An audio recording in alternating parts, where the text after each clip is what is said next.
বিসমিল্লাহির রহমানির রহিম। আসসালামু আলাইকুম ভিউয়ার্স, আপনারা সবাই কেমন আছেন? আশা করি ভালো আছেন। আজ নিয়ে এসেছি মজার একটি মিষ্টি রেসিপি। হাতের কাছে থাকা সামান্য কিছু উপকরণ দিয়ে বানিয়ে নেব এই মিষ্টি।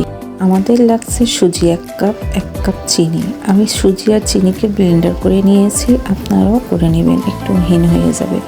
চুলার উপর একটি পাত্র দিয়ে দেব 1 চামচ ঘি, সুজি দিয়ে একটু নাড়াচাড়া করে লিকুইড দুধ দিব, চিনি গুঁড়া দিয়ে একটি ডো তৈরি করে নিব।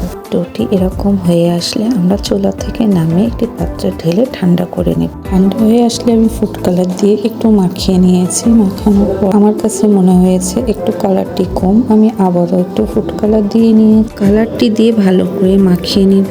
মাখানোর পরে 2 চামচ গুঁড়া দুধ, 1 চামচ ঘি দিয়ে ভালো করে মেখে একটু সফট ডো তৈরি করে নিব। একটু সামান্য ঘি লাগিয়ে আমি পছন্দের আকার অনুযায়ী মিষ্টির শেপটি দিয়ে নিব। আপনারা আপনাদের পছন্দ অনুযায়ী মিষ্টির আকার দিয়ে নেবেন।